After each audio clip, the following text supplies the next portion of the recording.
Hello hello hello और नमस्ते सभी को। तो अभी मैं कहीं बाहर आई हुई हूँ and I am not able to record anything. जितना मुझे टाइम मिल जा रहा है मैं जल्दी जल्दी कर दे रही हूँ। कल शाम को मैंने अपना फ़ोन खोला तो मैंने देखा कि ये इशू चल रहा है तुषा शर्मा करके। She was harassed and she was killed by her in laws. 2-3 पहले मैंने एक और सुना था दीपिका करके and that was also some kind of a same thing.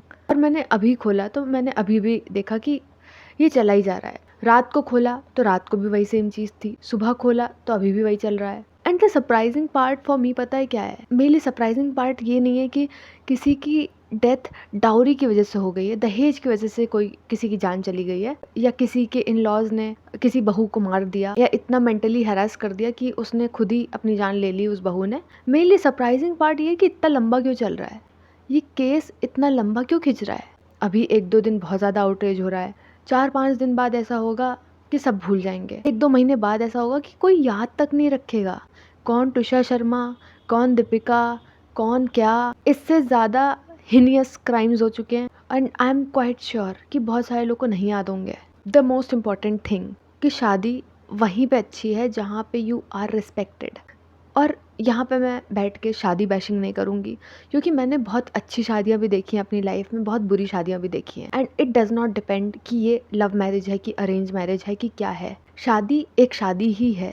आप अपने जितने भी जानने वाले कपल्स को जानते होगे, आपने ये देखा होगा कि शादी के 3-4 साल बाद दोनों सेम ही होते हैं। This no stark difference you can find. बस उनके जानने का एक दूसरे को समय ज़्यादा होता है और उसमें वो जितना जान समझ पाते हैं उसके बेसिस पे वो शादी कर लेते हैं। अरेंज मैरिज में उससे ही बुरा हाल होता है कि सब आउटर अपीयरेंस के ऊपर सब चलता है, आउटर अपीयरेंस के ऊपर सब देख लिया जाता है। ये जो शादी का कॉन्सेप्ट है ना, ये बहुत ही ज़्यादा एक हिलने डुलने वाला कॉन्सेप्ट के ऊपर चल रहा है। ऐसे पुल के ऊपर, ऐसे ब्रिज के ऊपर ये शादी का फाउंडेशन चल रहा है जो बहुत कोई स्ट्रॉन्ग फाउंडेशन नहीं है। कभी भी ये पुल टूट सकता है। एक साइड होती है जो सोचती है कि नहीं भैया, ये जो लड़का है he is having a government job, he is having a business, इसकी बहुत बड़ा पैकेज है, इसका ये है वो है। आपने देखा कि ठीक है, ये कुछ चेक बॉक्सेस हैं, वो हमने देख लिया, हमने शादी कर ली। और दूसरी साइड ने देखा कि यहाँ से हमें बहुत ज़्यादा दहेज मिलने वाला है, ये लड़की सुंदर है, सुशील है,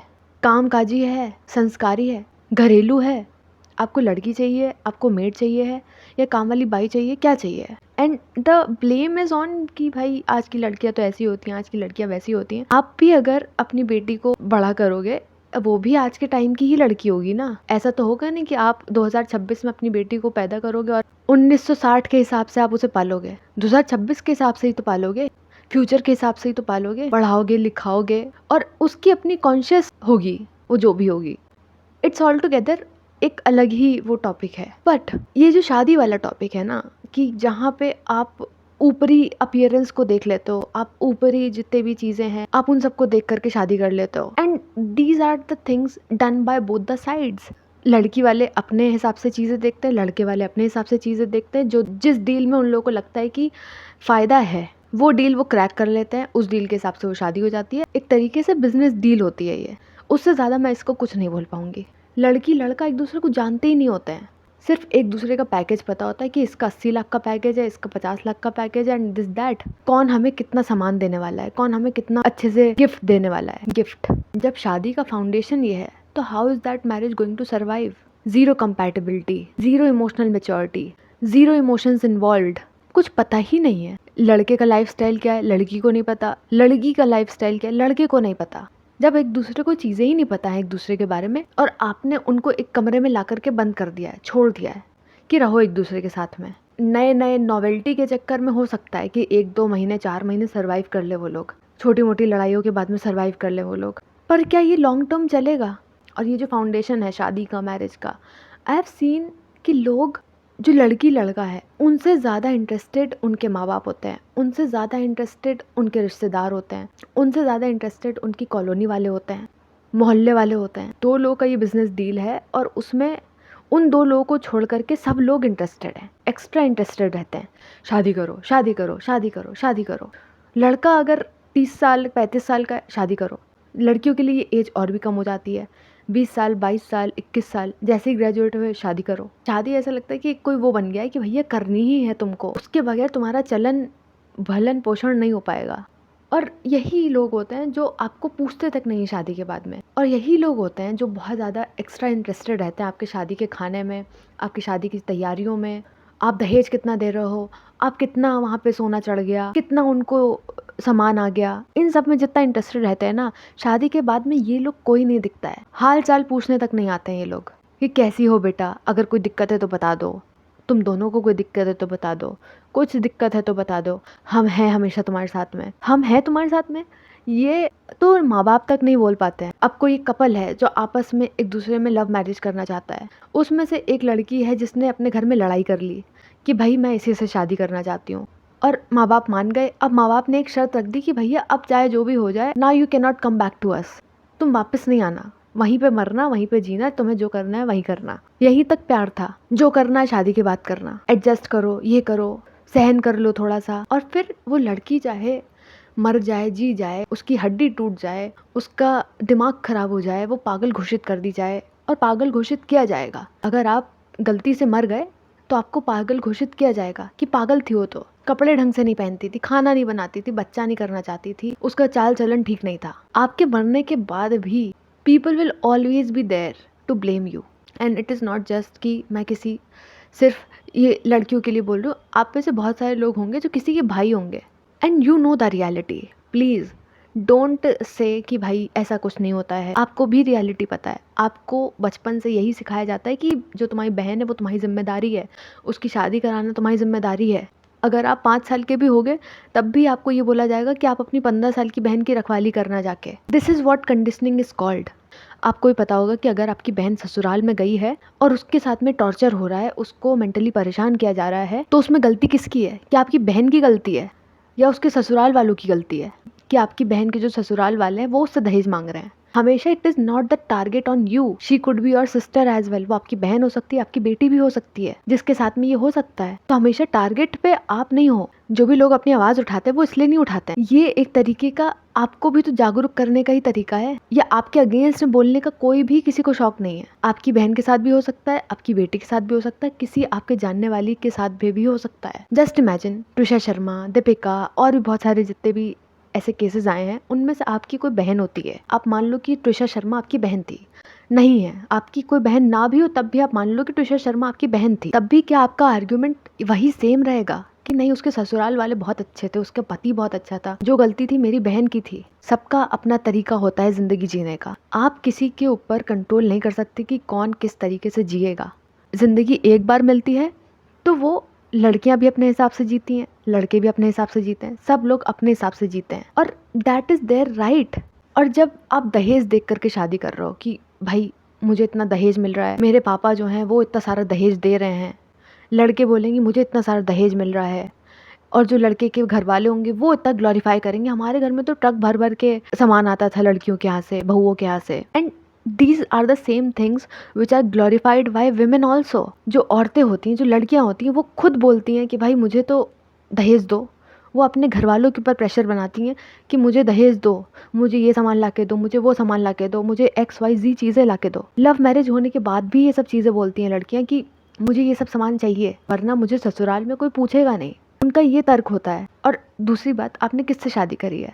क्या उसके घर में बेड नहीं है, AC नहीं है, फ्रिज नहीं है, सोफ़ा नहीं है? और जहाँ पे आप खुद अपने आप को ऑब्जेक्टिफाई कर रहे हो, आप एक ट्रांजैक्शन में जा रहे हो यहाँ पे, क्योंकि आपने खुद अपनी वैल्यू उस सोफ़ा, AC, गद्दा, बेड, इससे अपनी तुलना करी हुई है। आपका कोई मोल ही नहीं है, आपकी खुद की आंखों में आपका कोई मोल नहीं है, आपका कोई खुद की कोई सेल्फ रिस्पेक्ट नहीं है, क्योंकि आप खुद अपना कंपैरिजन कर रहे हो तकिया, गद्दा, सोफ़ा और वॉटेवर, क्योंकि ट्रांजैक्शन ही तो है। आप जा रहे हो और सामान भी लेके जा रहे हो ताकि आपको कोई पूछ सके। और आप शादी फिर कर ही क्यों रहे हो जब आपको ये पता है कि आपकी वहाँ पे पूछ नहीं होने वाली है? अगर आप ये सामान नहीं लेके जाओगे तो आपकी पूछ नहीं होगी। मान लो चलो आपने सामान दे भी दिया, ठीक है, we can not stop it in 2026 also. हम नहीं इसको रोक सकते हैं। दुनिया में, सोशल मीडिया पे लोग कितना भी बोलते रहें कि नहीं दहेज is illegal, dowry is illegal and whatever, सब कुछ इलीगल, पर वो होता है, होता रहेगा। अभी 2026 चल रहा है, नवंबर में आप देखना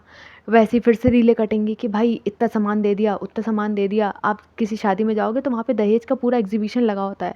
तो कुछ भी कर लो आप, चलो आपने दे दिया सामान, आपने गाड़ी दे दी, कैश दे दिया, आपने जो भी दे दिया, पर आपने फिर अब शादी किससे करी है जो आपको ये कह रहा है कि अब आप खुद सोचो 2-3 महीने होने के बाद में फिर अब जो आपका हस्बैंड है या फिर जो इन लॉज हैं उन्हें पैसे चाहिए दोबारा से कि बिजनेस करना है, गाड़ी ला करके दो, स्कॉर्पियो कम थी अब फॉर्चूनर ला के दो। और ये आपके पास में हिम्मत क्यों नहीं है that you can answer them back. और वो हिम्मत इसीलिए नहीं होती है क्योंकि आपके पास में आपकी कोई स्टैंडिंग नहीं है, आपके पास में कोई बैकिंग नहीं है। And to all the man, आपको भी पता है कि अगर आपकी बहन को हमने दहेज नहीं दिया तो उसकी रिस्पेक्ट नहीं होगी उसके ससुराल में, यू नो इट। अगर आपको फ्यूचर में कभी बेटी होगी तो आपको भी पता है ये चीज़ कि एक ट्रांजैक्शन है, अंदर ही अंदर आपको पता है, आप उसको नाम नहीं देना चाहते हो एक ट्रांजैक्शन का तो अलग बात है। सब देते हैं, दो, बहुत खुशी खुशी दो, क्योंकि you can not stop it.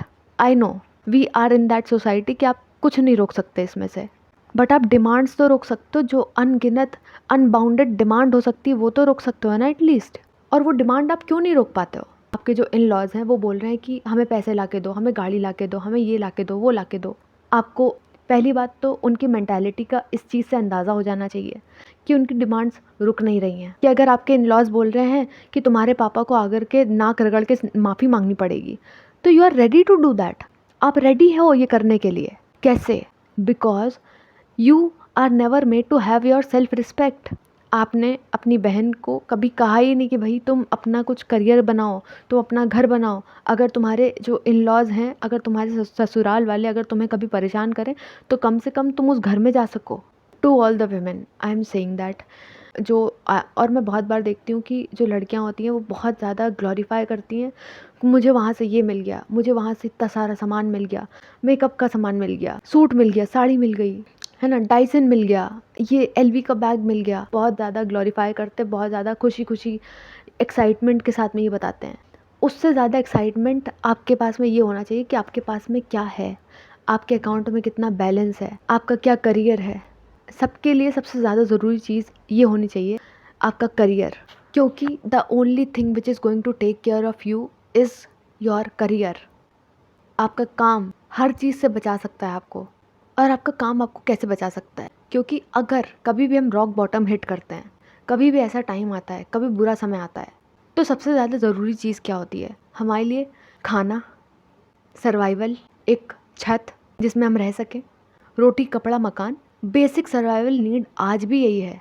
AI नहीं है, कोई बहुत बड़ा टेक नहीं है, बेसिक सर्वाइवल आज भी इन्हीं 3 चीज़ों पे टिका हुआ है, रोटी कपड़ा मकान। चाहे आप 15,000 का काम करो, चाहे आप कितने भी हज़ार का काम करो, ये 3 चीज़ें अगर आपकी सॉर्टेड हैं तो आप ज़िंदा रह सकते हो एटलीस्ट। और यहाँ पे मैं हिदायतें क्या दे रही हूँ? मैं यहाँ पे बोल रही हूँ कि तुम अपने लिए आवाज़ें उठाओ, जो गलत कर रहा है तुम उससे पीछे हट जाओ। But we are not telling anything to the in laws, we are not telling anything to the accused जो गलत कर रहे हैं। The basic of life is कि सबका अपना तरीका होता है ज़िंदगी जीने का, सबकी एक ही ज़िंदगी होती है। आप किसी को यहाँ पे बैठ के कंट्रोल नहीं कर पाओगे, ना मैं किसी को कंट्रोल कर सकती हूँ, ना कोई और मुझे कंट्रोल कर पाएगा, और आप भी नहीं चाहोगे कि आप किसी के अंडर आकर के कंट्रोल में रहो। सबका एक बेसिक कंट्रोल होता है, जो मिनिमम कंट्रोल जिसमें चाहिए होता है। पर आप ये कह दो कि तुम हमारे हिसाब से ज़िंदगी जियो, तुम हमारे हिसाब से चलो, तुम हमारे हिसाब से उठो, तुम हमारे हिसाब से खाओ। आप सबकी सारी चीज़ें ये कंट्रोल नहीं कर सकते हैं। That is not possible in this world right now. और जो ये करने की कोशिश कर रहे हैं वो खुद मात खाएंगे, क्योंकि कोई आज नहीं चाहता है कंट्रोल में रहना, कोई आज नहीं चाहता है कि कोई और उसकी लाइफ में कंट्रोल करे। और जो हो जा रहा है कंट्रोल, उसकी किस्मत उसके हाथ में है। और अगर आपको ऐसा चाहिए कोई इंसान कि ये इंसान मेरे कंट्रोल में रहे, तो आप वैसा ही लाइफ पार्टनर चूज़ करो, वैसा ही अपने घर के लिए एक मेंबर चूज़ करो। And to all the women I am telling you, कोई आपको बचाने नहीं आएगा, ना आपके घर वाले, ना आपके भाई बहन। तो ऐसे बहुत सारे शॉर्ट वीडियोज़ मैंने देखे जहाँ पे nobody is coming to save you, और उसी के रिप्लाई में आता है कि नहीं मेरा भाई आ जाएगा, मेरी बहन आ जाएगी, मेरी मम्मी आ जाएंगी, मेरे पापा आ जाएंगे। बहुत ही रेयर फैमिलीज़ ऐसी होती हैं, बहुत ही कम फैमिलीज़ ऐसी होती हैं जो ये करें। Majority of them won't come to save you. तो अपनी रक्षा अपने हाथ में है, वरना आप मर जाओ जी जाओ, विच हंटिंग विल नेवर स्टॉप। आपके जीते जी भी आपको पागल घोषित किया जाएगा, आपके मरने के बाद भी लोग आपको पागल ही घोषित करेंगे। और इसमें सबसे ज़रूरी चीज़ यही है, मैं सिर्फ लड़कियों को कह सकती हूँ कि अपना घर बनाओ, है ना, अपना आपका बचाव करो, अपने लिए बाउंड्रीज क्रिएट करो कि आपसे कोई अनगिनत डिमांड ना कर पाए। बट अगर जो उनके घर वाले हैं, उनके पेरेंट्स हैं, जो उनके भाई हैं, बंधु हैं, वो अगर सपोर्ट नहीं करेंगे, अगर आप अपनी बहन को सपोर्ट नहीं करोगे, अपनी बेटी को सपोर्ट नहीं करोगे कभी, they will always feel lonely. उनका कोई नहीं होगा। आप उन्हें अबैंडन कर दोगे तो उनका कोई नहीं बचेगा। आप उन्हें अकेला छोड़ दोगे और फिर जब वो अकेले हो जाएँगी, अकेला रहना सीख लेंगी, तब आप फिर कहोगे कि ये किसी की सुनती नहीं है। उस महिला को अकेले छोड़ा किसने? अकेले रहने पे मजबूर किसने किया? आप कुछ दिन उसको सहारा दे दो।